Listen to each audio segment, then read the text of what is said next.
what are some good things that we should be doing when we're working with, interacting with, dealing with a challenging person? Doesn't even have to be toxic, but just a challenging person. I'm so glad you put that qualifier on it, because I do feel like sometimes there's such a rush for people that they want to label everybody as toxic or, whatever. And I'm like, maybe the person's not even truly toxic. Maybe, as you said, they're just challenging, right? And so the way that we would deal with them kind of depends on the situation. So if it's a professional situation and it's like actually really truly essential that you somehow get along with the person, it's actually more important to get along with them than it is even to necessarily to be authentic. Whereas if it's a personal relationship and like a friendship, it's actually kind of more important to be authentic than it is to get along, because if you being authentic means you guys don't get along, then maybe you shouldn't be friends. But the same thing is not necessarily true in a professional situation, right? So let's suppose that,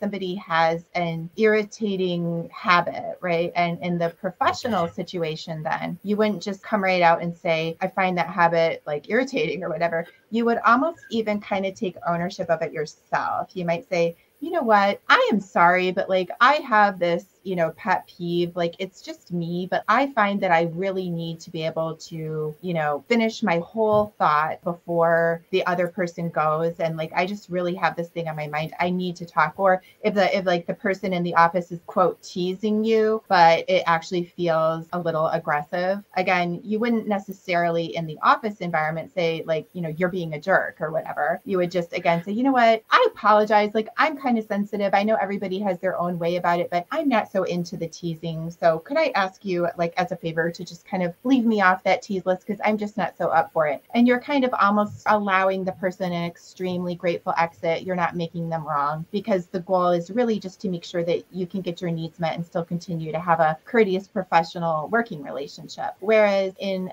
a friendship, if someone is like a family situation, like that annoying aunt or annoying uncle, that keeps saying like making jokes about your weight or whatever, you can be a little bit more direct. I still think the stair stepper approach is best, where you start with like the gentlest way of even just saying, I know you probably mean well and it's just your way of trying to bond with people, but for me, I'm just a little sensitive about it. Would you mind if we skip those jokes? And if they persist, then I always think it's nice to give them a reminder, just benefit of the doubt, to say, hey, I just want to remind you, I'm not up for those jokes. But then I always think it's good to have a pivot. So again, you want to try to give them a graceful out. The beauty of someone who's always like to the point where you would label them as challenging or toxic is that at least their behavior is predictable. So if you're going to be seeing that annoying family member who always pesters you about a certain topic, think of 2 or 3 topics that that they would want to talk about that you like too. And then like at the second reminder point or whatever, you can say, but I really would love to hear about like how that new job is going that you mentioned. Like, how's that going? So you're giving them something else to pivot onto instead of just saying, I told you not to talk about that. And then just like sitting there, like you can give them something else to pivot onto. And then like, if they really persist and it's starting to feel kind of malicious, again, this is more in the personal situation. In the professional situation, you might consider going to HR or something, but in the personal situation, you might even just say,